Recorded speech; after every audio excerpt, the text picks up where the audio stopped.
बिस्मिल्लाहिर्रहमानिर्रहीम। मेरा नाम डॉक्टर मोहम्मद आतिफ अता है। बेटा आज हम डिस्कस करेंगे अबाउट बायोलॉजिकल मॉलिक्यूल्स। एक स्टूडेंट ने स्पेशली एक रिक्वेस्ट की थी कि सर कार्बोहाइड्रेट थोड़ा सा एक्सप्लेन कर दें, ये बेसिकली हैं क्या।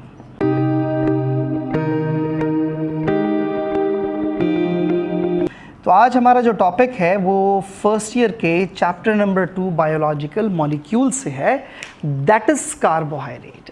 ठीक है बेटा, कार्बोहाइड्रेट को डिस्कस करते हैं। कार्बोहाइड्रेट है क्या, बाय डेफिनेशन हम इसे कैसे डिफाइन करेंगे। तो एक क्लासिकल डेफिनेशन है जिसे कहा जाता है कि these are the hydrated carbons, लेकिन ओल्ड कॉन्सेप्ट है, ओल्ड कॉन्सेप्ट है। अब हाइड्रेटेड कार्बन क्यों कहते थे? क्योंकि कार्बन के साथ जो हाइड्रोजन और ऑक्सीजन था वो वाटर के रेशो में था, लेकिन ये सब पे इम्प्लीमेंट नहीं होता। अगर आप डीऑक्सीराइबोज शुगर ले लें तो उस पर इम्प्लीमेंट नहीं होता, तो ये थोड़ा सा एक इशू आ जाता है बेटा। इसलिए अब इसको डिफाइन कैसे करते हैं कि दीज आर द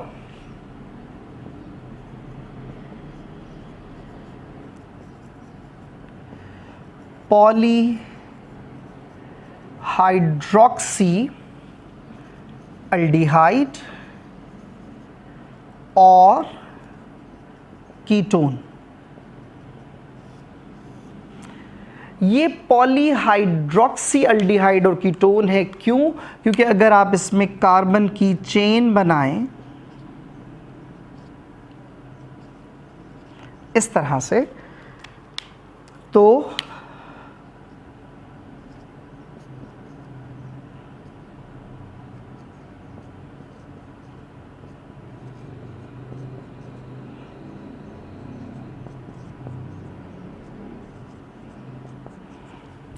इस तरह से अगर हम बनाएं तो आप इसमें आप देखिए मल्टीपल आपको वाटर मॉलिक्यूल्स नज़र आएंगे, और उसके साथ साथ this is termed as carbonyl group. बेटा याद रखिएगा, ये जो कार्बोनाइल ग्रुप है, अगर कभी भी इस चेन में ये टर्मिनल कार्बन पर हो, टर्मिनल कार्बन यानी फर्स्ट कार्बन या फिर लास्ट कार्बन, अगर ये टर्मिनल कार्बन पर है तो आप इसको नाम दोगे अल्डिहाइड। क्या नाम दोगे? अल्डिहाइड।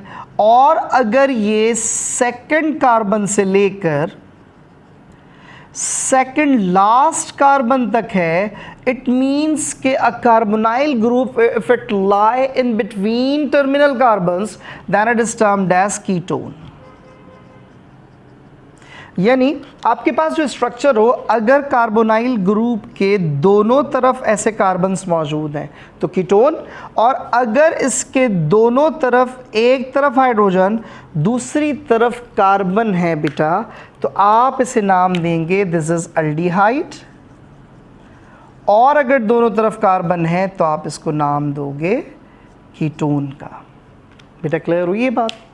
इसको याद रखिएगा, ये बहुत आसान सी बात है। So these are the polyhydroxy aldehyde और ketone. It is also termed as potentially active. Why it is termed as potentially active? Because it is reactive. ये ब्रिज बना लेता है सेकेंड लास्ट कार्बन और अपने दरमियान, यानी कार्बोनाइल ग्रुप और सेकेंड लास्ट कार्बन के दरमियान एक ब्रिज बन जाता है, जिसे हम ओ लिंक भी कहते हैं। कार्बोहाइड्रेट ऑब्वियसली हम जितने भी बायोमॉलिक्यूल्स पढ़ रहे हैं except inorganic molecules, they all are organic molecules. ये सब के सब ऑर्गेनिक हैं। सो इसका जो मेन कंपोनेंट्स हैं वो क्या हैं बेटा? कार्बन, हाइड्रोजन और ऑक्सीजन। ठीक है, अब हम जंप करते हैं टुवर्ड्स द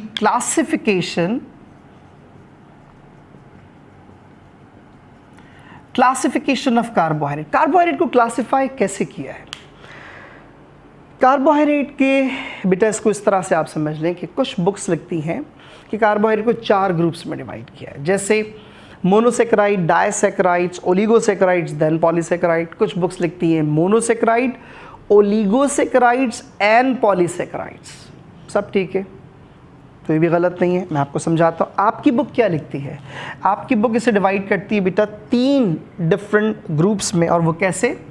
पहला जो ग्रुप है उसको नाम देते हैं मोनोसेकेराइड का।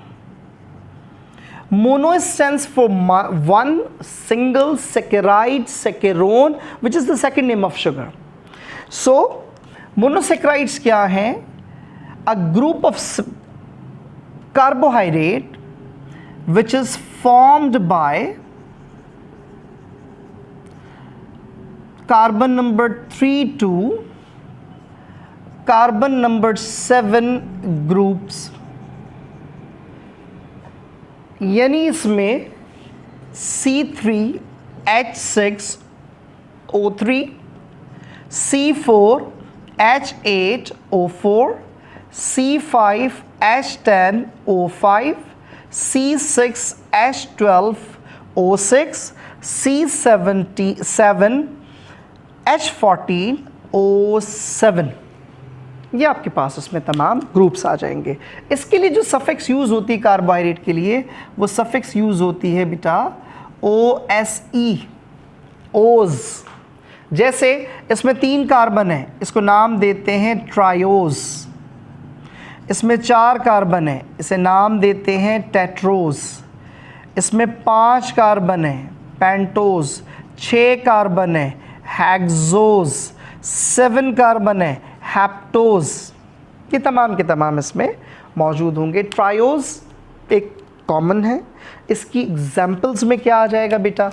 इसकी एग्जाम्पल में बेटा ट्रायोज के आ जाएगा glyceraldehyde, dihydroxy acetone.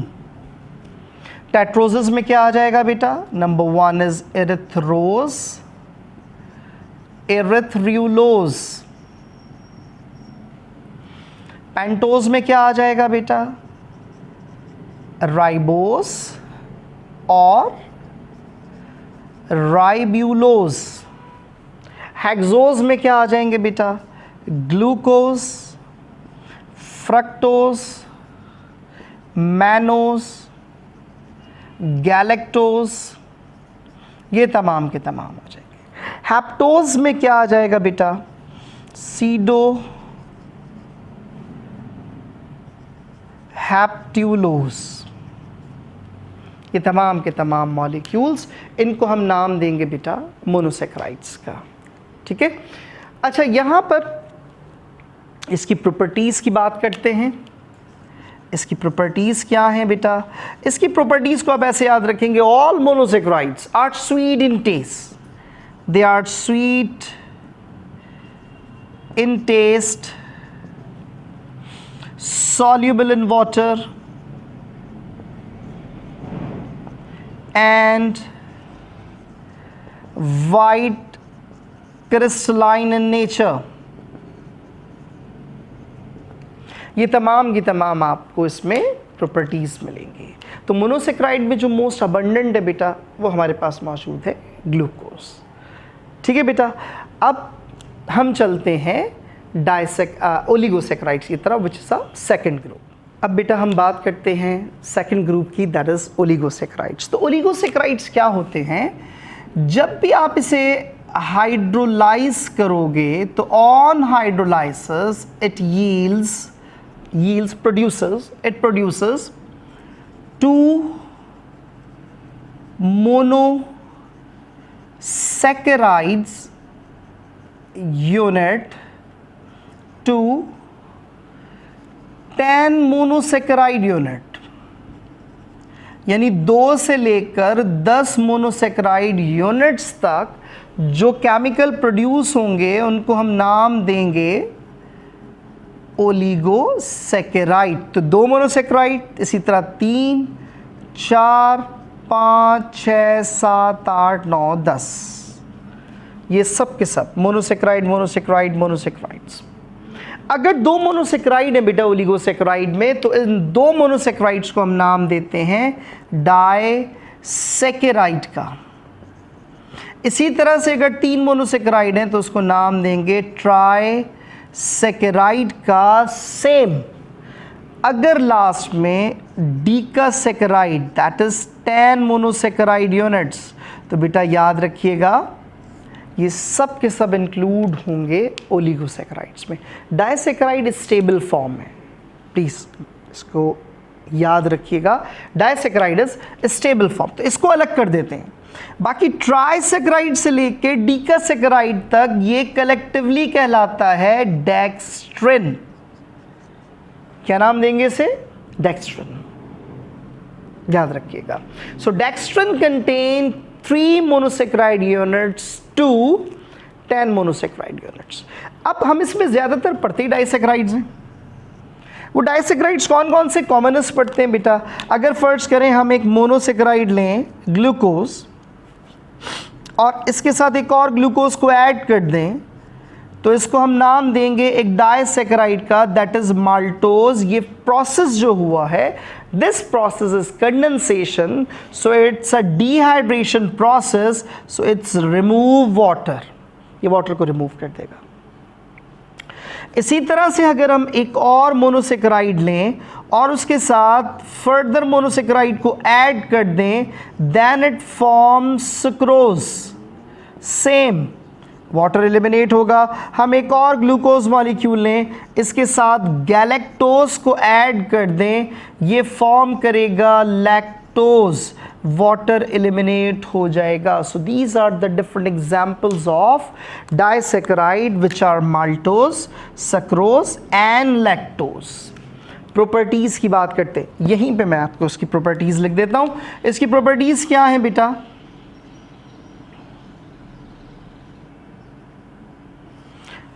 Sweet in taste, soluble in water, and white crystalline solid। बेटा पॉइंट याद रखने वाला, ये जो प्रॉपर्टीज है जो मैंने मोनोसैकेराइड्स की तरह ही लिख दी हैं, ये किसकी हैं बेटा? ये हैं डाइसैकेराइड की। डेक्स्ट्रिन की प्रॉपर्टीज 100% ऑपोजिट हैं। कैसे? जैसे टेस्टलेस, ठीक है, नो ज्योमेट्री, कोई क्रिस्टलाइन मॉलिक्यूल नहीं है, इनसॉल्युबल इन वाटर, ठीक है बेटा, ये तमाम की तमाम है डेक्स्ट्रिन की। तो डेक्स्ट्रिन की जो प्रॉपर्टीज़ हैं वो बेसिकली पॉलीसैकेराइड से रिजेंबलेंस करती हैं, और जो डाइसैकेराइड की प्रॉपर्टीज़ हैं वो मोनोसैकेराइड से रिजेंबलेंस करती हैं। ठीक है बेटा, अब हम जंप करते हैं towards the last point of this topic, that is polysaccharides. अब हम बात करते हैं बेटा लास्ट टॉपिक की, दैट इज़ पॉलीसैकेराइड। पॉलीसैकेराइड्स के लिए याद रखिएगा बेटा, पॉलीसैकेराइड्स क्या हैं कि ऑन हाइड्रोलिसिस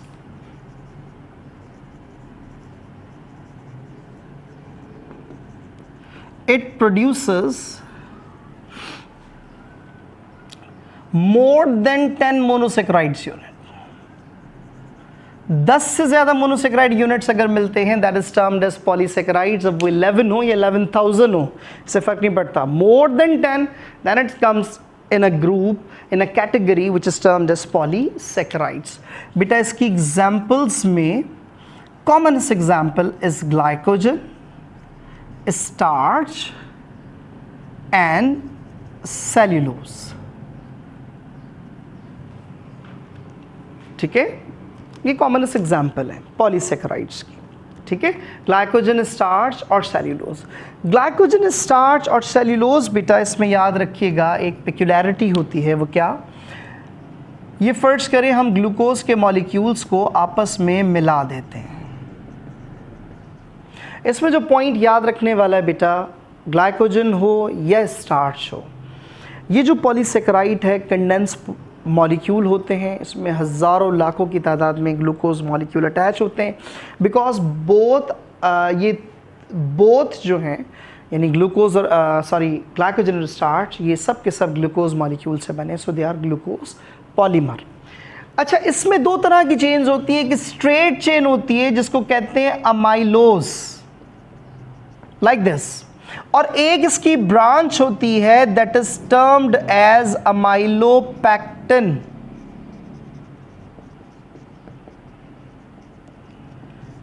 ठीक है बेटा, one is amylose that is straight chain, ये बिल्कुल स्ट्रेट चेन होगी। Another is amylopectin जिसको हम कहते हैं ब्रांच चेन। तो हम बात कर रहे थे बेटा अमाइलोज और अमाइलोपेक्टिन, तो पॉइंट याद रखिएगा बेटा, ग्लाइकोजन और स्टार्च में हमेशा अमाइलोज अमाइलोपेक्टिन दोनों होते हैं। सेल्यूलोज में सिर्फ और सिर्फ स्ट्रेट चेन्स होती हैं, सिर्फ और सिर्फ स्ट्रेट। एक और इसमें, अच्छा ये तीनों मैंने आपसे कहा था, ये तीनों क्या हैं, बेसिकली ग्लूकोज पॉलीमर हैं। इसका मतलब है they are only form by glucose molecule.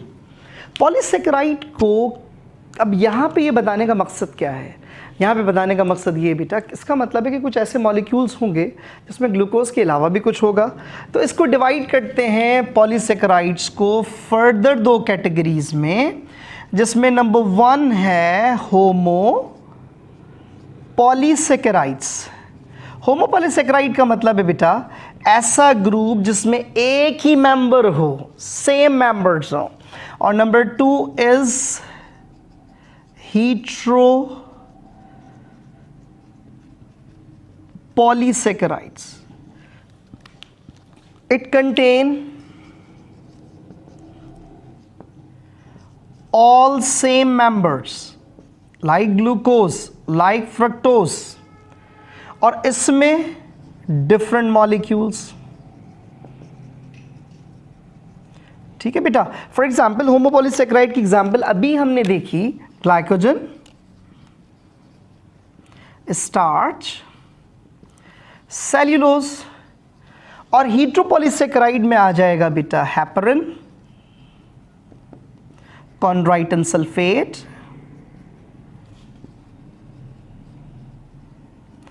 So on.